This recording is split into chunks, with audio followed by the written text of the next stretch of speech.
And here I am. And I just, this past June, I resigned, some people like to say retired. I resigned my teaching job after 16 years, and I'm doing voice acting full time.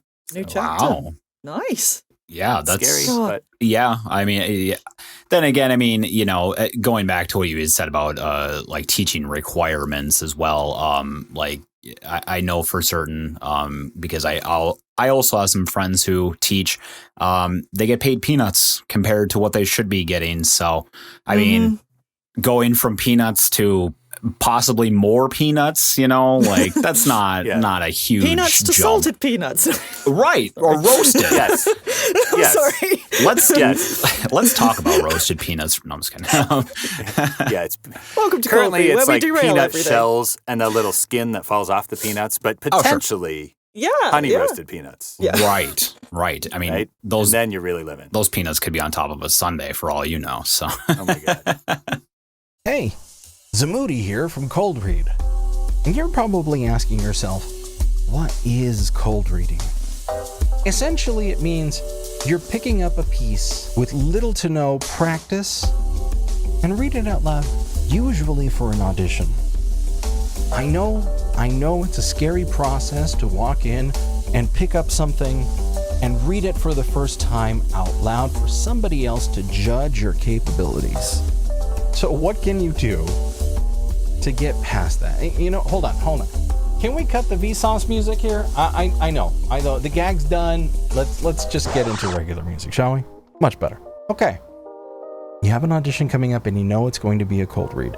They didn't give you any of the material ahead of time, so what do? Well, this is going to be more of a long-term recommendation. Learn, essentially, to sight read. Your voice is an instrument, just like everything else. You have to practice in order to make it better. You're taking the piece of paper that's right in front of you, processing it through your mind, and having it come out through your mouth. Stop grinning, Eldurrino. Jeez. Okay, so your voice is an instrument, and you have to practice. But what do you practice? Well, here's the fun part. There's words all around you. So if you think you're going to be more into, say, commercials, news, that type of broadcast, pick up the newspaper and read it out loud. You'll find that newspaper has a very particular language that they love to use. It's very technical. There's very few shortcuts when it comes to telling the story in itself. But if you want to go for more character and you're going to go in for more of those type of auditions, then pick up a book, especially a book with a lot of characters in it. I remember I used to read Lord of the Rings to the kids when they were much younger, and you've got a ton of characters when you got through it. So I think that's where a lot of my ability in order to be able to do cold reads came from. It's because I've been reading to my children for a very, very long time. So practice. And I mean, nobody's perfect. I for sure am not perfect. So as a little test, I'm going to bring up something. I have not read it in any way. This is going to be my first and only take on it. It's going to be one of the short stories from Reddit, just to gauge myself and give you all an idea of what I'm talking about. Okay, here we go. So like anybody else going in for an audition, I have a general idea of the topic. I went to short, scary stories. And I'm going to record. So I know the tone should be scary and serious and not funny in most ways. So 500 words or less. This isn't like a ChatGPT story. Don't worry, Eldurrino, we're not going down that road again. All right. It gets lonely sometimes, being the only one that can see them. I sat by the window, peering out at the world beyond the glass pane. For a while, it was staggering to witness how many there were. But as time went on, their numbers just became commonplace to me, one after another, stumbling out of yards, trying to break into our homes. Sometimes they were successful. Every once in a while, they'd be there, standing at the end of the hallway, rocking back and forth, clinging to the top corner of the ceiling, screeching with their horrific, disfigured mouths. Luckily, if I stared at them long enough, they'd become unsettled and run away. But no one seems to know what I've done for them. My whole family thinks I'm crazy, never taking my world seriously. Sometimes these things would sing or mutter words no man could understand, but I understood them. I felt their pain, their anguish. Sometimes I listened to their attempts to communicate their suffering, and I liked it. Is that wrong of me? I guess if you're the only one aware of these creatures, after a while, you have to find some way to cope. We all used to know of these hopeless souls trapped somewhere between heaven and hell. Back in the days of ancient Egypt, we all knew of the sacred abyss of purgatory. But no more. Even with all of our progress, all we have created, all we have built, it has come at a cost. We have all forgotten the ways of the past, my blissfully unaware family included. My sister approached me and sat next to me by the window. "What you looking at, bud?" she said with a cheerful interest, but I did not respond. I grew tired of talking, warning them, trying to tell them what was out there. Every time I did, they would laugh and treat me like I was a child. After a while, you just stop caring to try. But they are my family, so I will continue to ward off these otherworldly beasts for as long as I can manage the task. If only they knew what I was doing for them. She got up and pet my head. "You're such a silly cat. You know that?" As she was walking away, I yearned for her naivete. I yearned for her naivety. Yes, silly, I thought to myself. I turned back towards the transparent barrier and continued my watch. If only they knew. Okay, there you go. So that's me. I slipped up a couple of times. I would probably cut a couple moments. I'm not going to do that because I promised this would be a clean read-through. I'm sure I slipped up on naivete. How often do you really use that word? I'm not even sure if I said it right, so somebody please correct me in the comments if I didn't. Until then, keep practicing and don't give up. Let's start the show.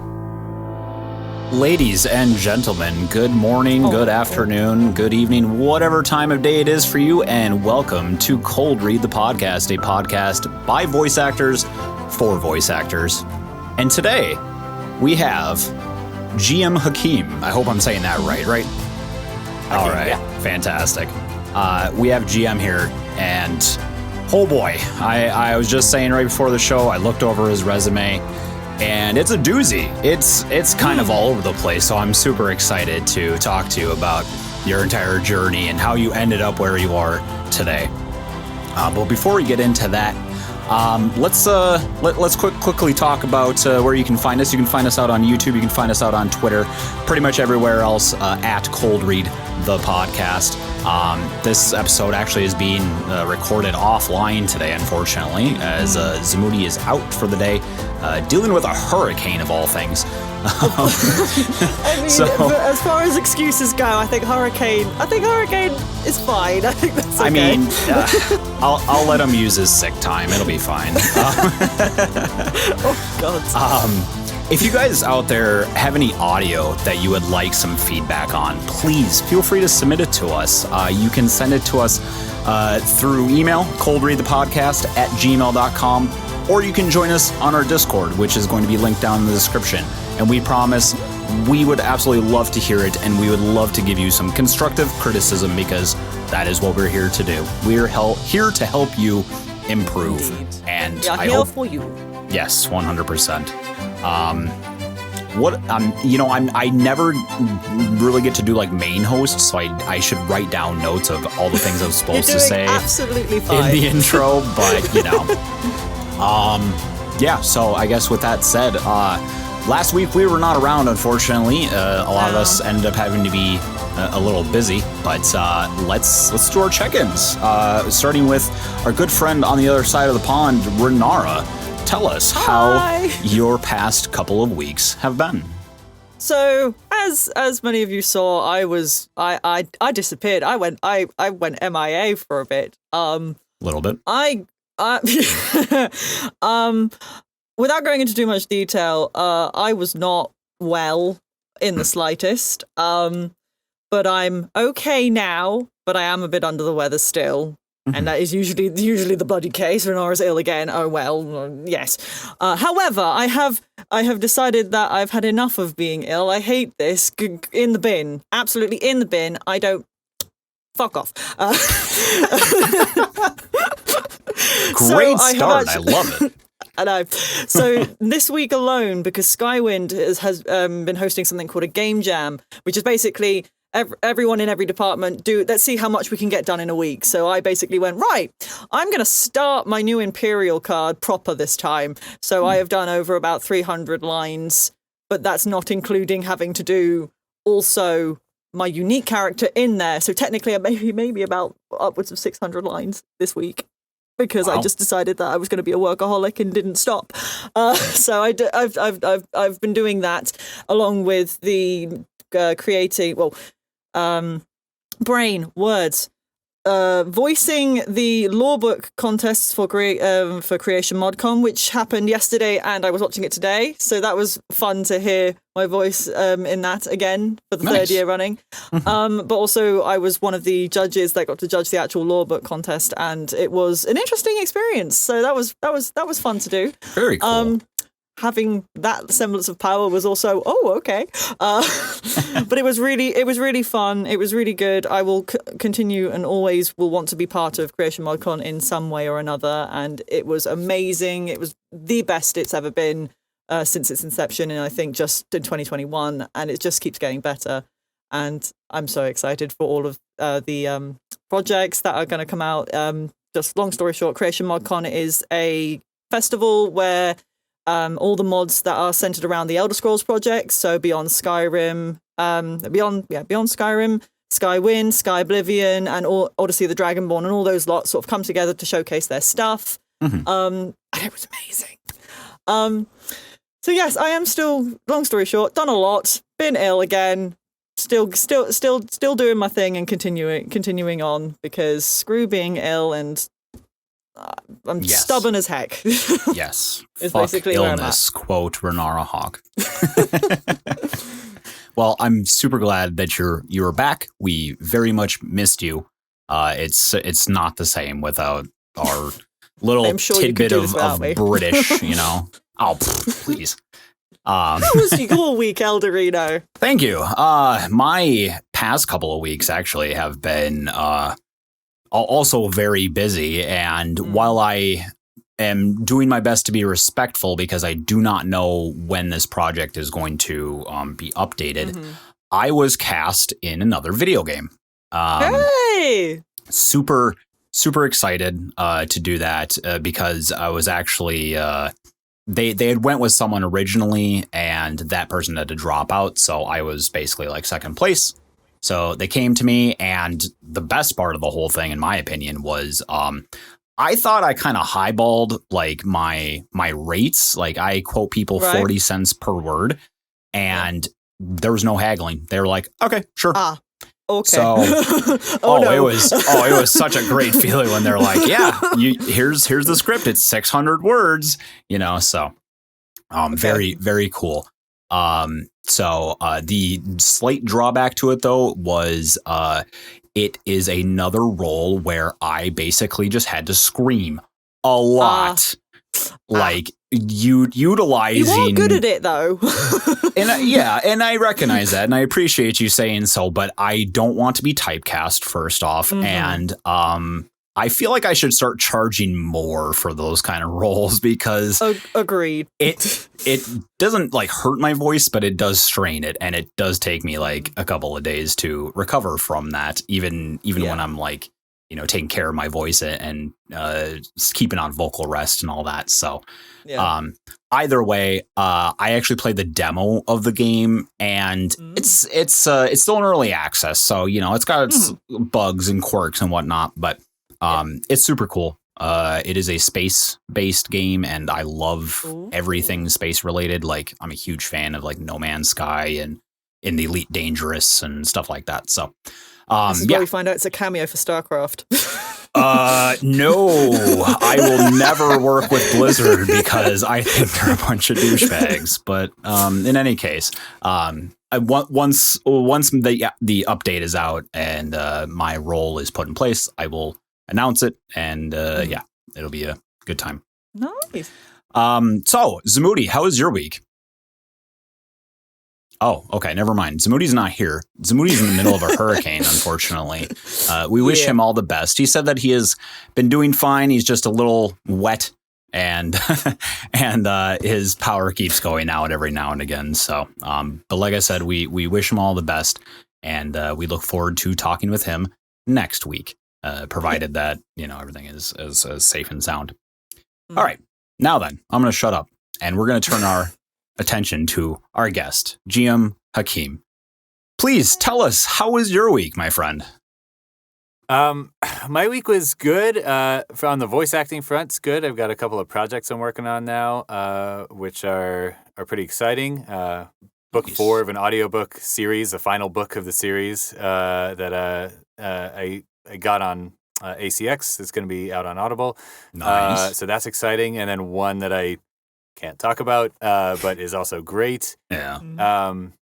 We're having some demolition done at our house, which is unfortunate. So that on a personal level, it's never good when there's like sewage in your house, which is what happens. So Understandable. That's been a challenge, but it's been all right. And I can say, so I have a 2.5-year-old daughter, and this week she learned how to steer her scooter. Previously, she would take the scooter and it would go directly 90 degrees into the curb. Yeah. Now she can just zip down the road straight and course correct, and it's very exciting. Oh, that's great. That was the highlight of my week. All right. I gotta say too, like, Renara and I both have recently have been involved in our first projects that required NDAs. So as much as it sucks to not be able to talk about certain things, at the same time, it's almost like we understand. It's like a badge of honor in a sense, like, I can't talk about this because I'm contractually obligated to not talk about it, like, allow yourself that snooty. little. Yeah, exactly. Yeah, I know. And really, it's just lawyers who are like, I don't know, just tell them not to talk about it. I don't know why. Yeah. I don't know, it's secret. It kind of makes you feel like a bad boy, like, I could get in trouble with the law, but I'm not going to because I want to get paid. And then you still have people who ask you questions, and you go, "I'm under NDA." Starts to sweat a little. Yeah. Hell yeah. What can? It's like a Tom Holland situation where you're like, oh yeah, I could talk about this, but I shouldn't, but I could. Yeah. In any case, so. How are you okay with me just calling you GM? Is that fine? Yeah, GM is great. Just like general manager, the car company. I was thinking Master. Grandmaster because, Renara brought up StarCraft, and that's immediately what I associated. Yeah. I get Game Master. I'm a D&D player, so I get that. D&D represents. Have you considered changing your name to DM instead of GM? I did briefly do a paid DMing. I did pro DMing, and I was GM the DM because okay, that's cool. But I don't do that much. I just play for fun now. Oh, okay, sure. So, tell us, how did you get started in voice acting? Good question. I basically always wanted to be on the radio. Ever since I was, 8 or 9, I grew up listening to baseball on the radio and just thought, this is the greatest job of all time. You just sit there watching a baseball game, talking about what's happening, which you can clearly see in front of you, how easy, and then make it entertaining for the reader. And I have these memories. I grew up in New Jersey, big New York Mets fan, and so listening to, I think, really the class of MLB in terms of broadcasting, Gary Cohen, who used to be on the radio and now works at SNY for the Mets TV station, and just the way he would describe, the pitcher tugs his cap, adjusts his belt, leans into the catcher, flashing the signs. It's just painted this beautiful picture. Mm-hmm. And on a 90-degree humid summer night, there was no greater thing to me than to be listening to that on the radio. And so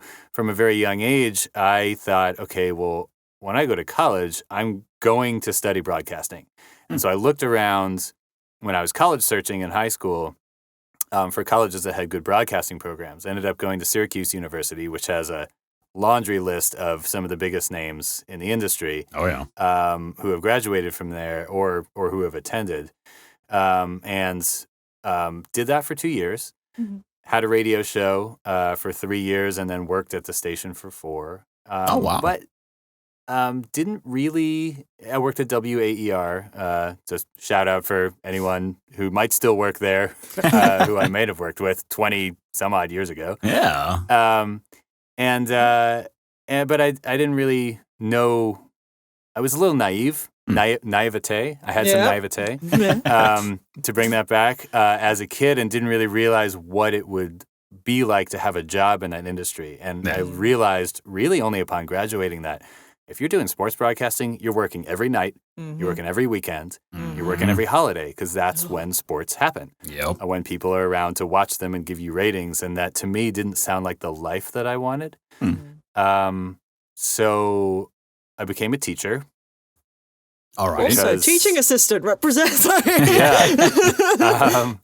For a while, I thought, well, I'll still get summer vacation. That'll be great. Also, sadly, I won't get on my soapbox for too long, but sadly, you need very few qualifications in this country to become a teacher. So it was an easy bar to clear. Right. But I fell in love with it, and I did that for a long time.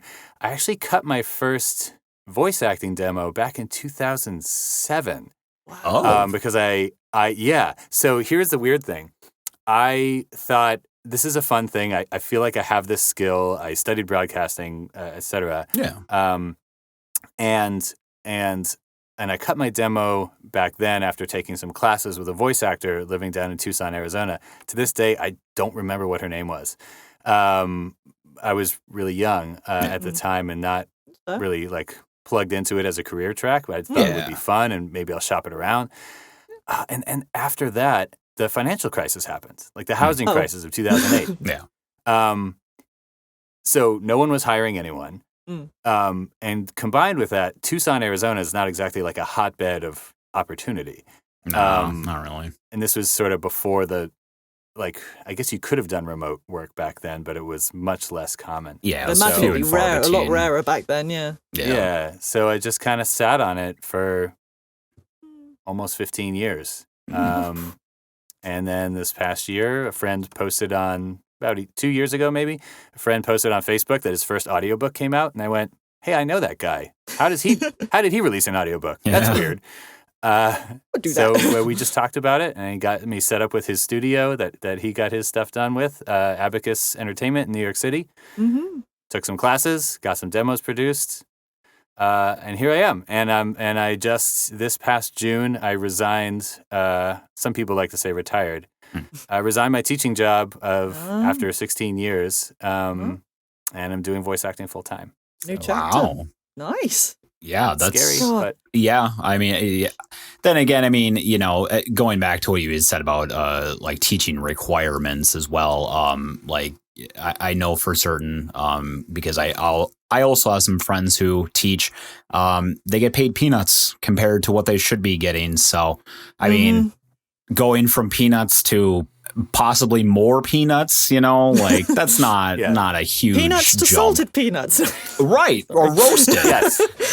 Sorry. Let's talk about roasted peanuts. No, I'm just kidding. It's Welcome to currently Coffee, it's where we like derail peanut everything. shells and the little skin that falls off the peanuts, but potentially honey roasted peanuts. Yeah.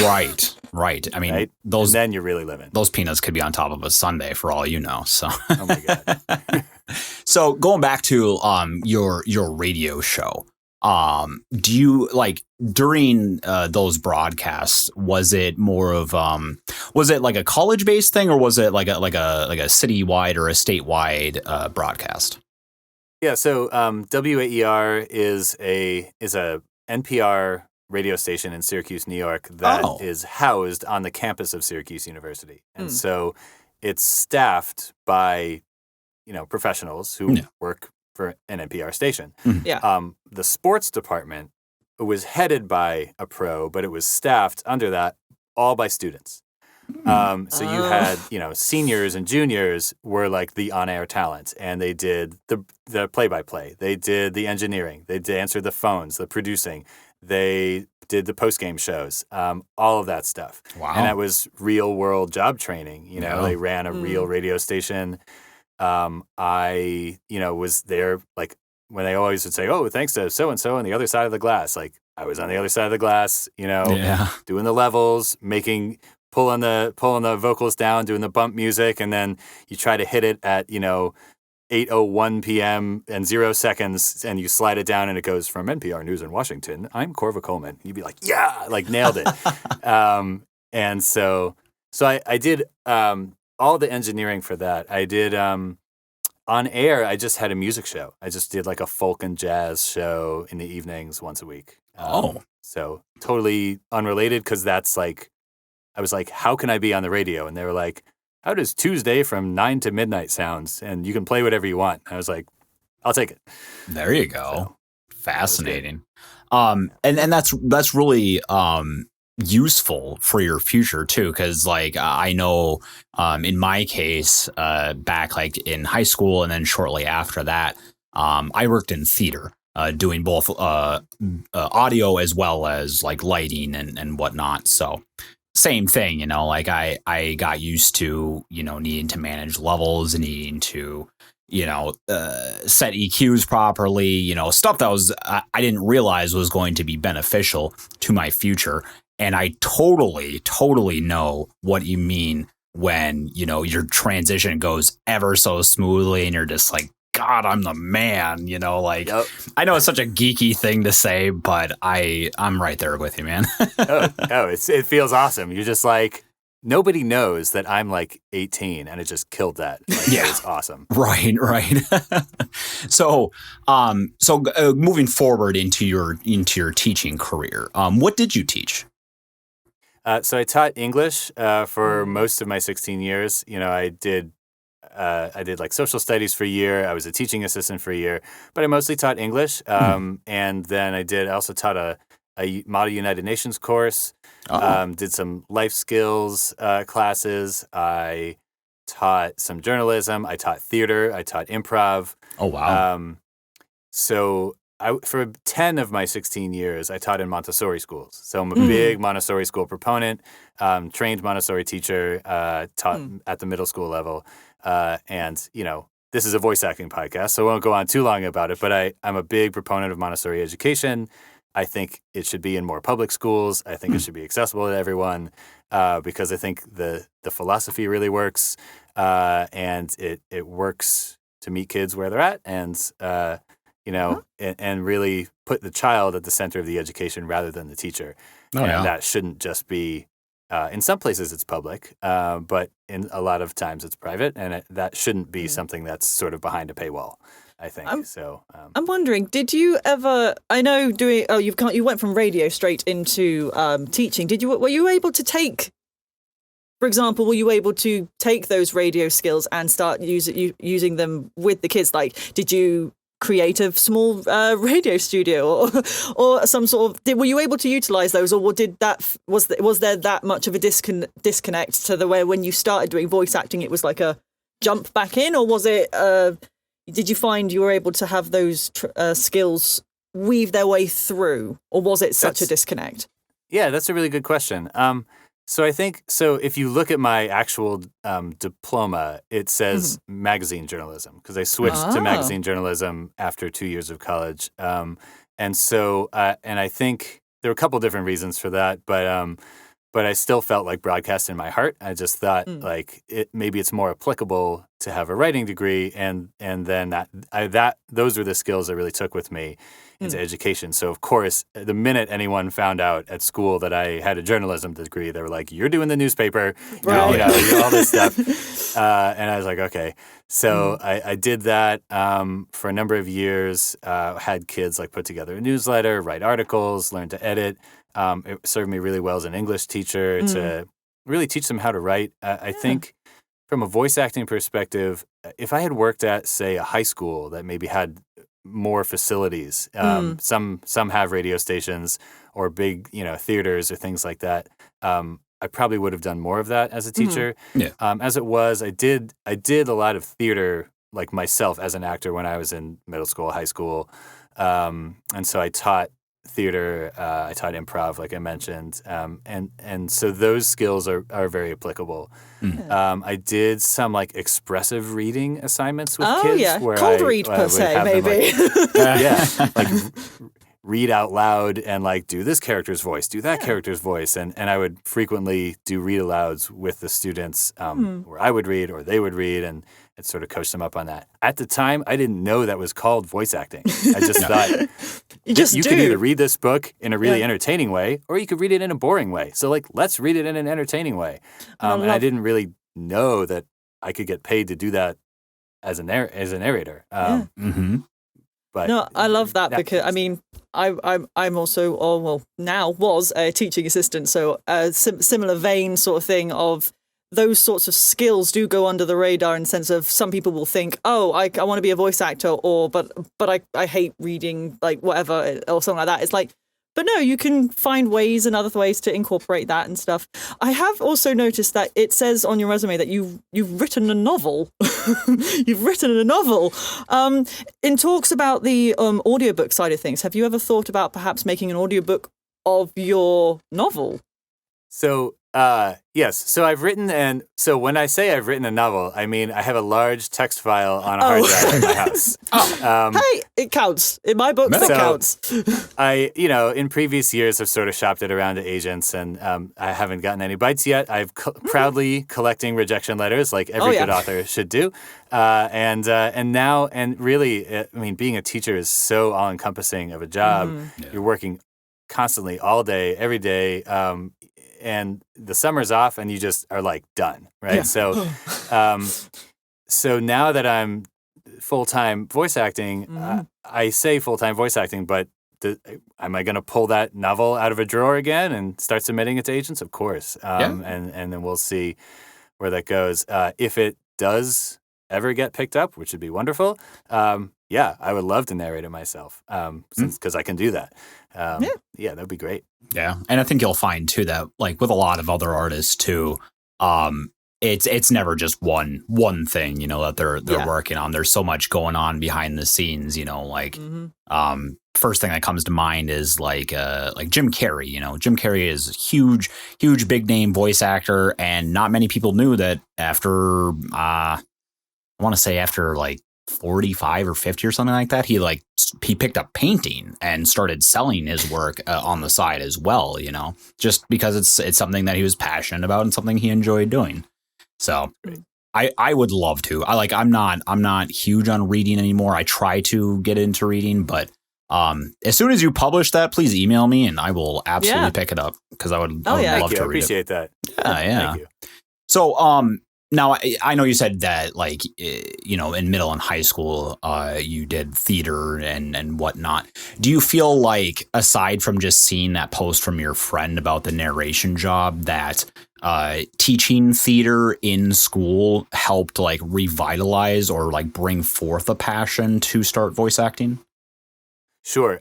I would always tell, the principal and anyone else who I worked with, if my job could just be theater, and I didn't have to do report cards and I love teaching English because I love books and writing, and I'm a writer sort of at heart. Yeah.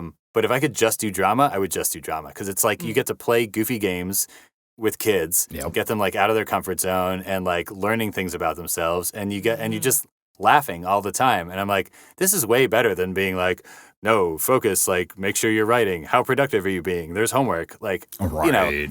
That's all part of the job, and I accept that. But man, theater is just so much fun. And I actually taught. So I taught an improv class for 2 years when I lived in Tucson. And there was this. There's a used bookstore down there called Bookman's, which is wonderful. If you ever go to Southern Arizona, Phoenix, Tucson, you should go to a Bookman's, because it's like a used book paradise. It's like a giant bookstore. Yes. And it's like a warehouse, and they'll buy your old books and give you store credit, and they have housewares, and it's just amazing. Anything you could ever want. Oh, that's cool. And so at Bookman's had at the time, I don't know if they have it anymore, but they had a community room, which was just a room that anyone could rent out for really any purpose. Yeah. And so I rented it out and said, could I bring a bunch of middle school actors here and do an improv show on the weekends? And they were like, sure. And so we brought people over there and did, basically a bunch of games from Whose Line Is It Anyway? Oh, I love that. Right? And it just, the whole place is just in stitches, because first of all, it's their kids, all the parents are there. And they're going to love anything that their kids do. But the kids were legitimately funny. They were really good and funny. I think middle school kids are misunderstood. Yeah. I think they're capable of a lot and they're really smart. And these kids were really funny. And we had a great time. And I thought, boy, this is great. And so when I thought, okay, maybe I'll get into voice acting again, and I took classes and really studied and watched videos and whatever with a lot of really reputable people.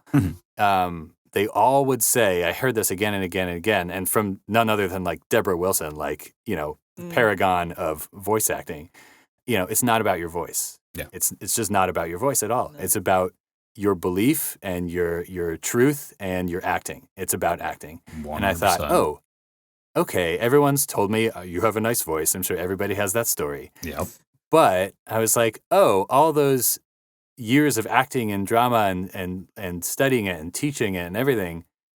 Oh, maybe I'm more prepared for this than I realized. Maybe I could do this. Yeah. I'm not just jumping into it because I'm like, it would be fun to be on a video game. Yeah, I guess maybe I do have these skills, and that's pretty cool. Right. I just want to say really quickly, because it's touched my heart a little bit in the sense of teachers like you that foster the imaginations and the joys for young children in these sorts of artistic English-based things is what keeps this world going, is what I'm going to say here. Because so many children nowadays will leave school with their passions broken because they have been told that they need to focus on getting a real job. Well, look, art is a real job, world. Get used to it. And when teachers are able to do that and to foster that enjoyment and to have kids have those memories that they will take on for the rest of their lives, thank you for being that person. Thank you, Renara. Thank you. That means a lot to me. Thank you. But seriously, teachers don't get thanked enough, and so I'm doing my part. Speaking of which, I need to reach out to my high school band director and thank him. Seriously, because I've I still do voice acting, obviously, but my main focus is more focused towards music composition and production. We all have our extra bits and pieces. Yeah, and it didn't even click in my brain until maybe I'd say a few months ago. A lot of my inspiration and motivation and whatnot came from my band director because he was just the coolest dude, and I loved hanging out with him. So, thank you, Justin Kennedy. I can tell you from being on the other side of it, 1% of students actually reaches out afterwards and is like, I really enjoyed having you as a teacher, and it's just means the world. So yes, you gave him a shout out here. Write him an email. He'll be happy to hear from you. I guarantee it. Yeah. I am very interested to see how, because Eldurrino had to explain to me what Sierra Nevada Brewing Company was, because I'm English and have never heard of a place. But however, apparently it's a very well-known brewery. How did you nab that? If that makes any sense. What's the story behind that? Okay, so this is going to sound really weird. That was my first ever paid voice acting job. Nice. Wow. Really? Yes. That's always how it works. Insane. And I haven't gotten in an entire year after that. I haven't gotten anything with as notable a company as that. Oh, sure. You never know what's down the line. You never know. So I signed up with Voice 123, who I had an account. It still says member since 2007 on my account because I signed up back then and I never used it. Yeah. And didn't use it for 15 years. And so it was just, it was unbranded on the website. It was, casting call for this. And I read whatever sample script they had for me. And they wrote back and they said, we love your voice. And it's actually for Sierra Nevada. And I thought that is amazing. I've actually heard of them. I I was like, oh, my first job is going to be for like Northeast Tire Manufacturers Incorporated or, whatever. Yeah, and so it was just totally random, and I loved it. It was a great spot. It was a lot of fun to read. It was easy to work with them, with a production company that worked with Sierra Nevada. Yeah, and it was great. It's like one of those things where I was like, oh, great. Well, now that I've got this, I'm going to be getting like nationally known brands all the time. And hey, we all have had that moment. I mean, my first one was Skywind, and after that, I went, "Oh, I had a similar experience, and it never really works out that way. But you always want to be optimistic. So, how did you go from there? How has the journey gone from there? Because did you go straight to ACX after that, or how did the order go? How have you managed to navigate the online spheres so far? Yeah. And how have you found it? Yeah. Well, it's, as you probably know, it's a little disillusioning to be on these online pay-to-play marketplaces because it's just like a huge funnel. It's like really good for the client who's getting 200 submissions for their project, and they can be like, no, maybe, no, maybe. Yeah. And for you, it's just a total shot in the dark. And so I thought, well,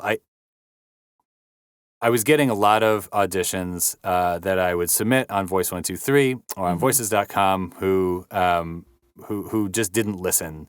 Right. Either it would get booked, completed with a booking, and they would not even have listened to what I submitted. Yeah. And I was like, why am I spending all this time if half of what I'm submitting isn't even being listened to?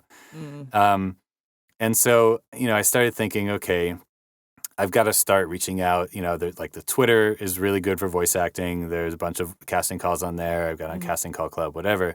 But as an English teacher, I love reading books. I just love it. And I know I am good at reading, and I'm good at reading out loud. Yeah.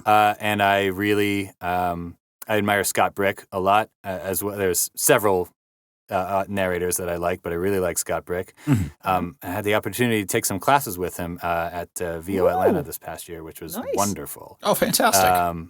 It was fantastic. And so I thought, this is something I can do.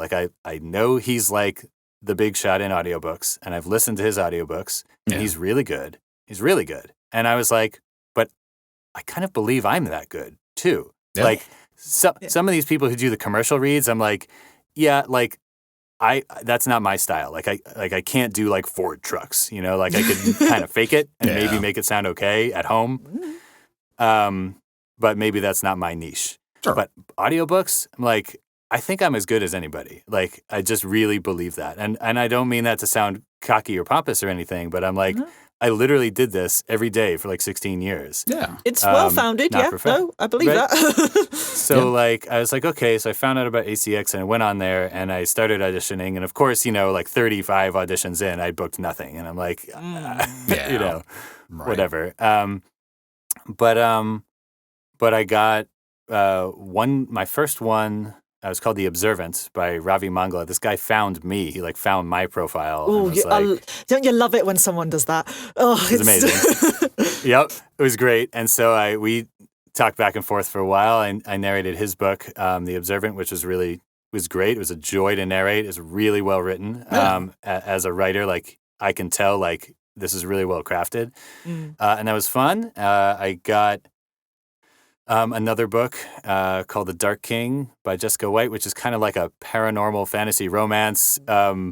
It's like not the kind of thing that I would read, but it was a heck of a lot of fun to narrate.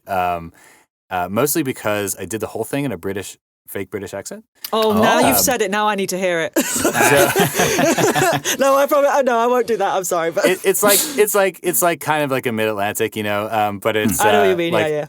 I prepared the audition, and then I was like, let me check the specs one more time just to make sure I have everything good before I start recording. And I looked at it, and it was British, and I was like, oh man, I prepared for this and everything, and I was like, you know what the hell? I'll just do it and see what happens. And she was like, you were perfect. I want to hire you. Wow. See, take that chance, guys. Take those chances. So there was, it was I'd put on my best Game of Thrones voice, in the frozen north. I mean, Daniel if it the works. king, but, if it works, it works. Love it. It was Okay. fun. So I want to get back real quick to your journey, because believe it or not, we are actually about 3/4 way through the interview. Oh so, my! Again, and we've only kind of touched on the beginning, and so I would like to, well, get you know back what that on means, track here. Eldurrino. You know Yes. what that means, Eldurrino. We have to have him back again. That's what it means. Pull my leg, why don't you? I'm sorry. I'm a chatter. I can talk. No. Believe me, that's Nothing wrong why with that I at said all. before. Like once you have the attention, please talk as much as you want. So once you finally decided, I'm gonna be a voice actor, what equipment did you start with? So I started with a USB mic, an Audio-Technica AT 2005. It was a USB or XLR mic. Oh, sure. I did not have an audio interface. I didn't know what the term audio interface or preamp meant. Yeah.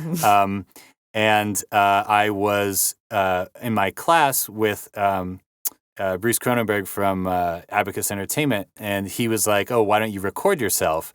And I said, "Well, what program do you want me to use?" And he was like, "Oh, just whatever DAW you have." And I was like, "DAW?"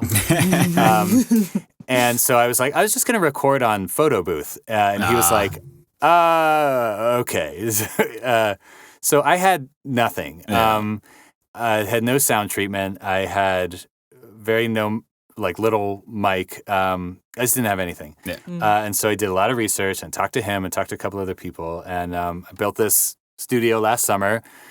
Got the foam. I use an MXL 990 right now, which is I had never heard of it, but I know like Rode is like a big name. But I just like the way that this one sounded with my voice, and so I'm using it. Oh yeah. I read D. Bradley Baker's website. I want to be a voice actor. Oh yeah. Right. Incredible resource. Like anyone out there who's considering being a voice actor, like do that first and then talk to someone. Yeah. That guy's a legend. Like, yeah. He's an absolute legend. Mhm.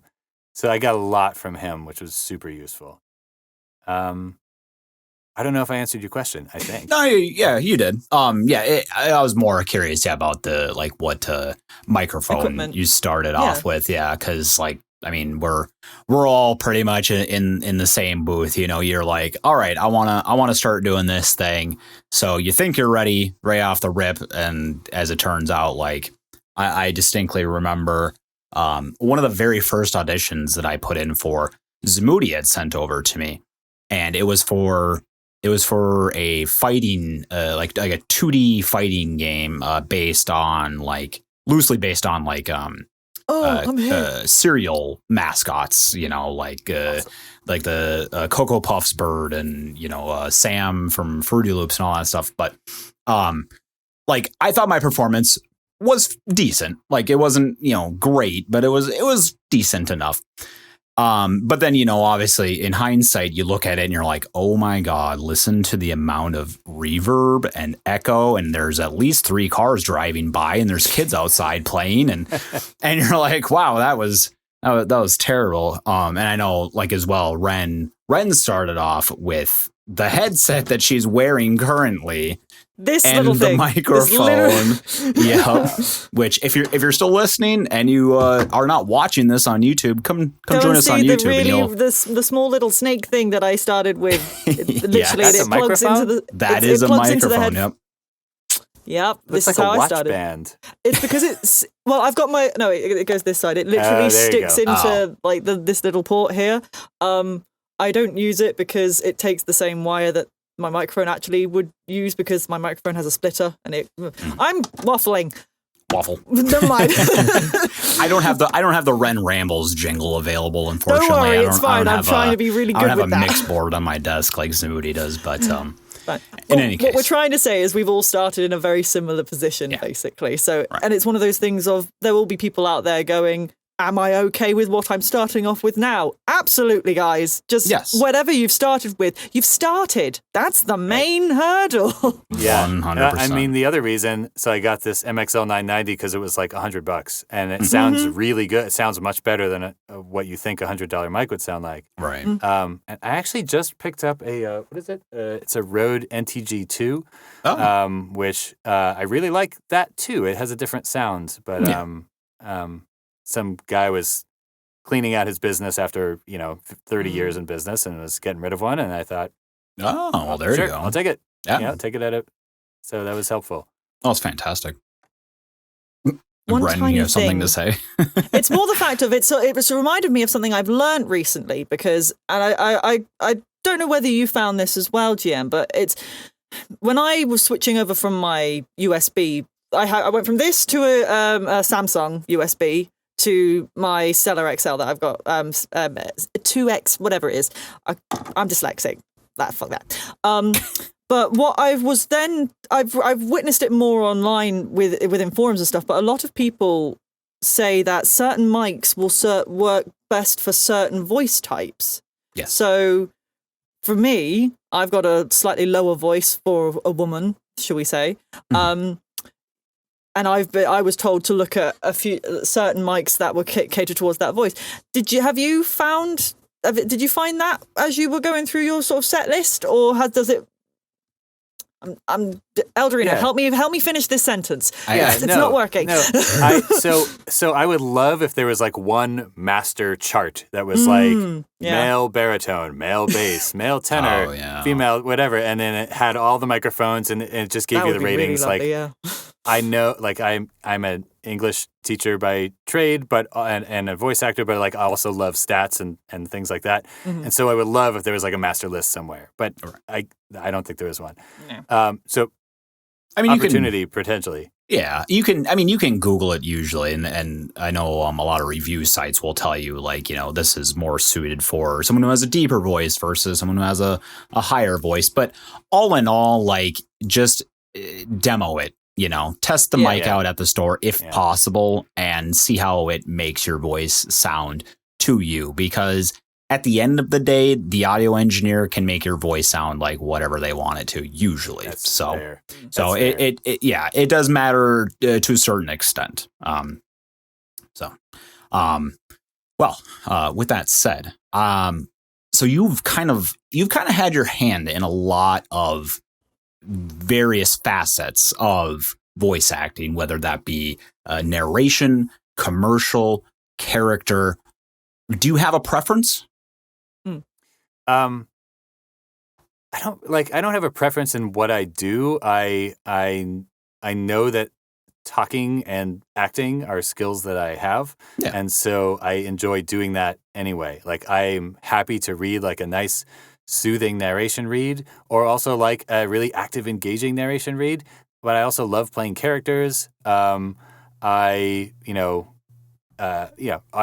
are wonderful. They're a heck of a lot of work comparatively, but I love doing them. And I think, commercials are great. I'm trying to get an agent right now, so hopefully I can get a little more commercial work that way. Yeah. Because I think that's fun, and like I don't pause or skip through commercials anymore. If I'm watching TV, I'm always like, I wonder if I want to studying that for research, or I wonder if I can figure out who that is that said that. That's super funny you say that. I won't get into that, but anyways, continue.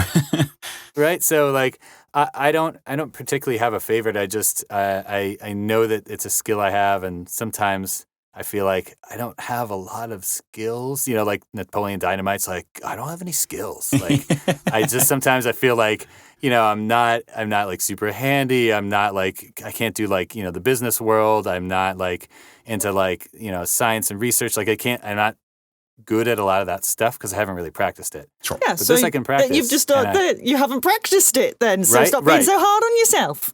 Yeah, no, that's true.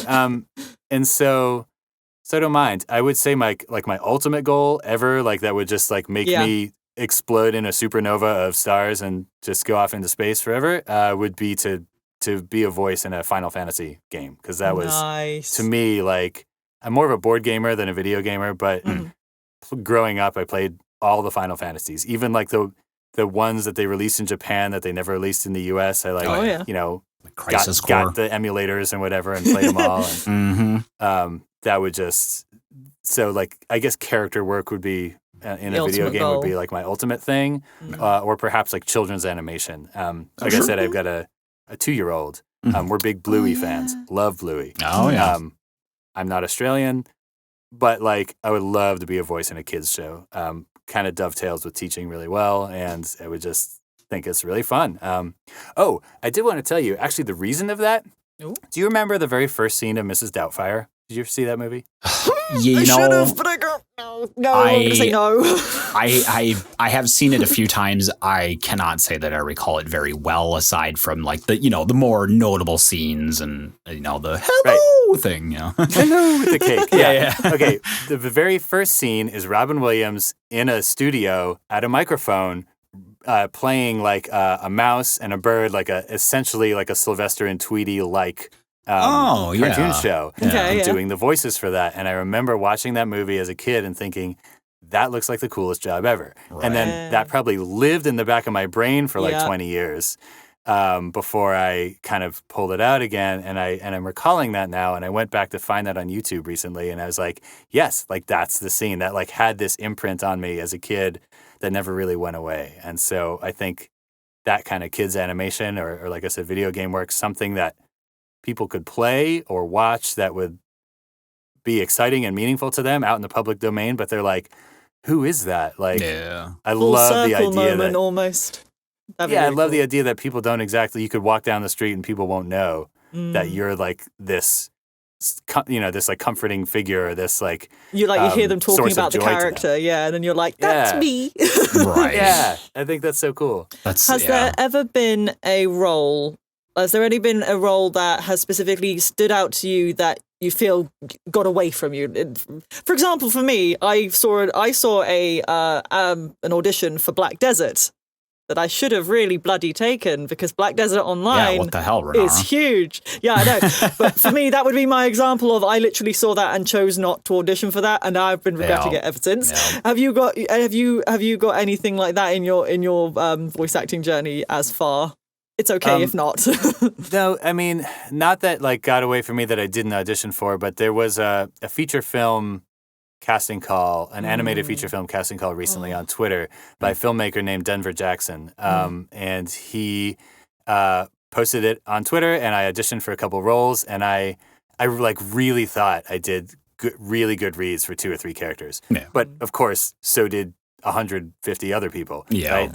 So I didn't end up getting cast in it yet. Who knows? Like Eldurrino, maybe someone will drop out. Exactly. And I'll get it. Don't give up hope. But watching some of his stuff is really incredible. And like that's exactly the kind of thing. It's like fantasy and kids and animation. And I'm like, this is everything that I want. And I was just like, usually I'm more of a like record it and send it kind of person. Yeah, I don't want to sit on it and I want to second guess myself. And this one, I like sat on it for like 2 weeks, and I played it for my wife, and then I went back and redid it. I wanted to make it perfect, and I'm thinking like maybe I psyched myself out. Maybe I should have just gone with my first or second read. Yeah. Whatever. So. All right. Well, we were getting down to the last few minutes here, so I do want to ask you a couple more questions here before we depart. So we've now talked about what you'd like to do in the future. I was going to ask you that, like what would be the big role, the shining star that you're chasing after. Actually, real quick, since you did mention Final Fantasy, what's your favorite Final Fantasy? 7. Easy. Okay. Absolutely 7. I mean, you could have gone anywhere, because my personal favorite is 3. But it's 3 like 6-3, like Japanese, no, like 6. That was like the like with Locke and Terra and Celis and all that. No, like the SNES one. The oh my god, what are the characters' names? It's kind of sad. It's my favorite, and I don't know the fucking characters' names. But they redid it later on and made like 3D models and whatnot. Cool. So that, I mean, I think that's just more, for nostalgia reasons. It was the one that kind of got me into Final Fantasy. So 7 came after that, but 3 is my favorite. I am but a humble grasshopper. I'm still learning the lore of Final Fantasy. 7 is like one of the greatest games ever made of any kind. It's a great story. It's well written. The music's amazing. It's a masterpiece. I shall endeavor into my studies, good sir. Shout outs to Nobuo, who recently passed not too long ago, and oh my god, that guy's a absolute legend. So with that being said, if someone were to approach you tomorrow and say, how do I get into voice acting? What would you tell them? I'd say it's easier than you think. It's hard to be like really good and really successful and make it a full-time job, but it's easier to do. Actually, someone did that. One of my old friends, who I haven't talked to in a long time, said, "Hey, I saw you put out an audiobook. How could I do that?" I'm actually talking to her tomorrow. And I would say first, go to D. Bradley Baker's iwannabeavoiceactor.com, read the whole thing. Mm-hmm. Two, I would say invest in sound treatment. Foam or blankets or whatever is, you'll spend a couple $100. You could spend more than that, but like you're going to spend more time and money editing out noise than it would cost to just buy the right stuff in the first place. Right. It's a thing that I know maybe isn't in everyone's budget. And I understand that. But I'd say if it is in your budget, like I basically started a small business. Like voice acting is a business. It's not just a hobby. It's not just acting like I'm running a small business. I'm working for myself. If I were to start up any other small business, my startup costs are going to be astronomical. To get away with 5, 10, 15,000, whatever, however much you spend to start up a small business is like kind of small in comparison. Oh, 100%. If you need to take out a small business loan, you could do that. Like, the startup costs and overhead is actually quite low if you think about it in those terms. Oh yeah. So I would just say, like, if that's a leap you're going to take anyway, at least your break-even point is a lot lower than it would be if you like went into retail or food industry or whatever, Right, exactly. Yeah, and to any aspiring voice actors out there, the initial investment to get into professional voice acting may seem daunting, but as GM has just said, it is fairly low compared to a lot of other things. Like, you don't, and it will pay off. 100%. Later on. As long as right, you're putting in your time and auditioning and whatnot, like you will certainly see the returns. Like you could have to rent out a building for your business, whereas here you can just like my booth cost me $200, like as opposed to I don't know $20,000 for a building, however much that would go for, Right, and I think that's just the thing is like thinking of it like a business. Kind of helps you put that cost in the right frame of reference for yourself. Very true. So like you can't start a business for $0. It's just maybe if you're a genius you can, but you got to put something into it and like and there's I don't know, how much did the foam cost? $300 maybe? I don't know, something like not 300, not cheap. What? Maybe. I don't know about that. Like you can get a lot of foam panels for like $1 a piece, quid. I think. Yeah. Yeah. So I got ripped off, is what you're telling me. Did you go through like got Sweetwater industrial version? Or maybe.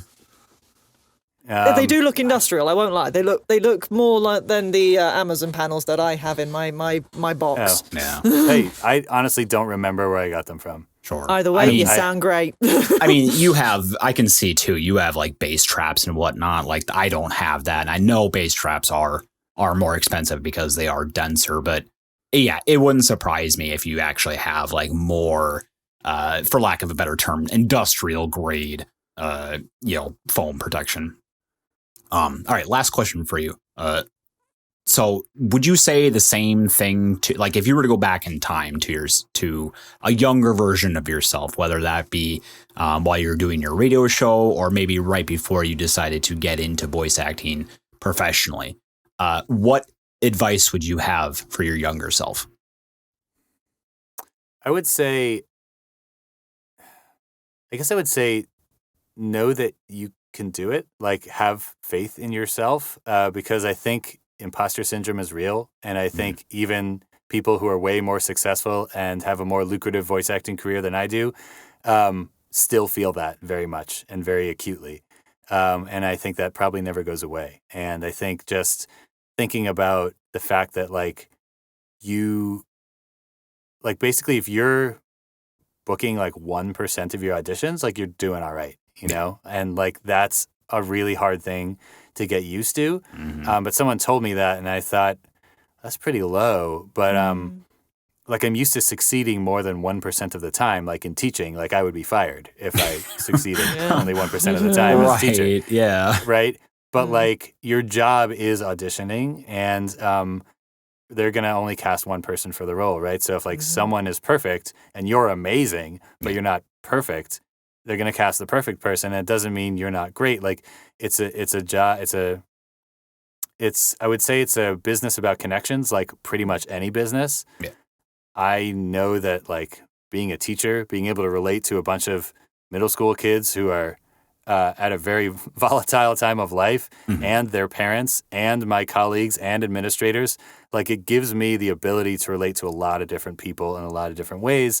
And I'm really good at making connections. And like, that's just something that's a skill that I have. And I would say just, go for that and lean into that. And something you do or someone you meet, it may not pay off, right away, but maybe 5-10 years down the road, like it's a long game, Yeah. It's really about relationships. It's about, having fun with it. And, you're not going to make yourself rich or famous. And I don't really want to, being rich would be great. I don't want to be famous, but, Yeah.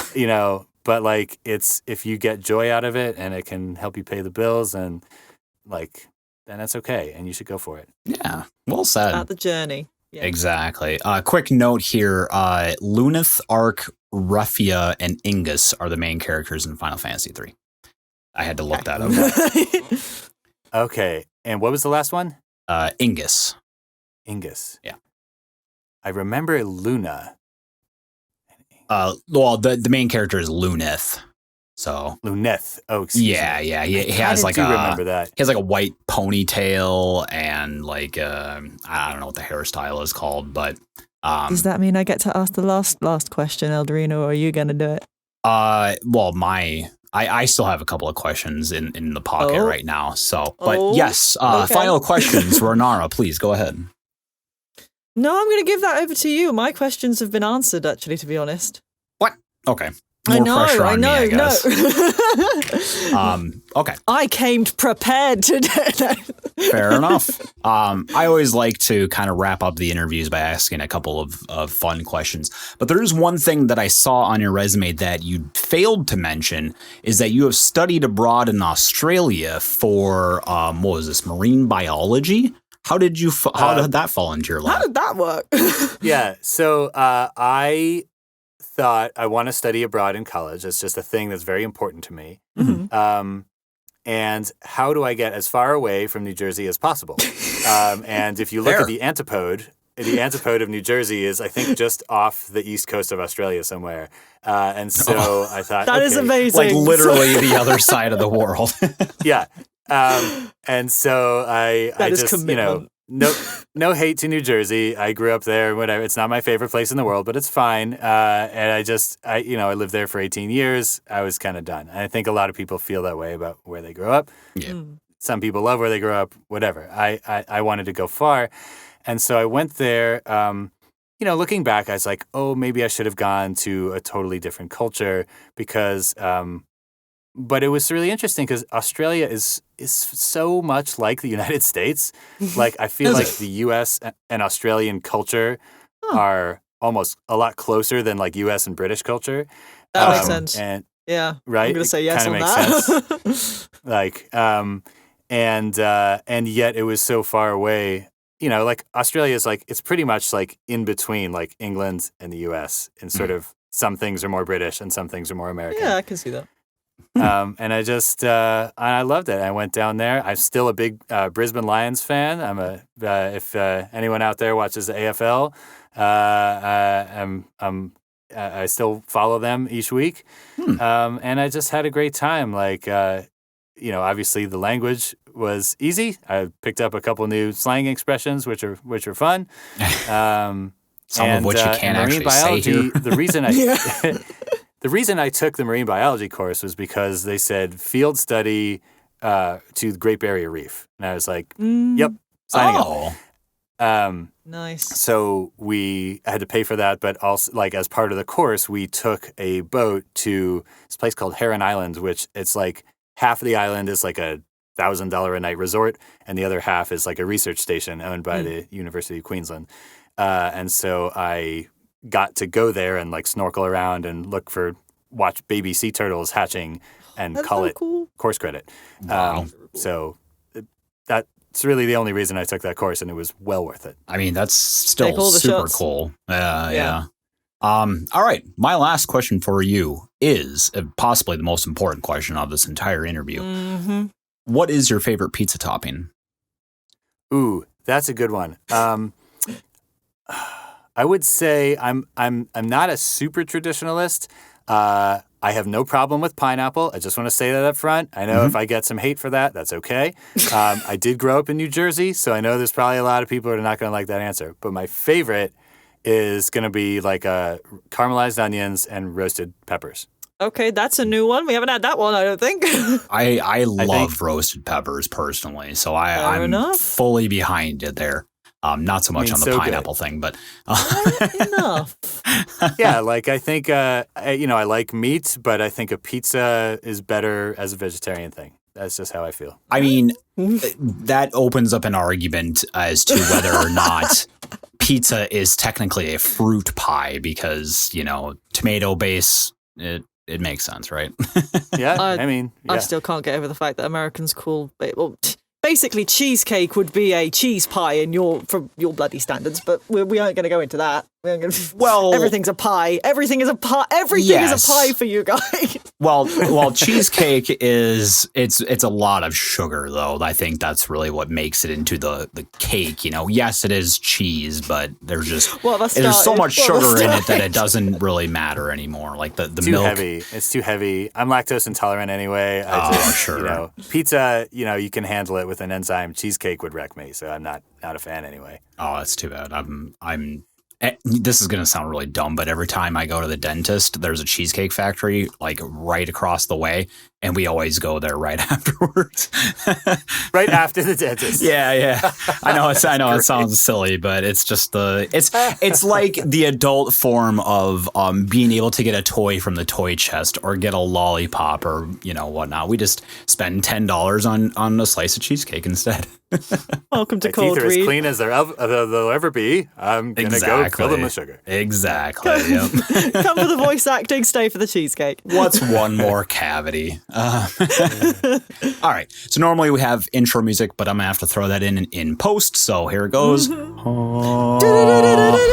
And that is the show, ladies and gentlemen. GM, please stick around after I'm done rambling here, so that we can have a little post-episode discussion. But thank you so much for being here. It was such a thrill to get to learn about your journey, and I really hope that it inspires anybody out there that you don't have to settle on, stuff. Well, I guess you enjoyed your job. Don't get me wrong. You enjoyed teaching, but.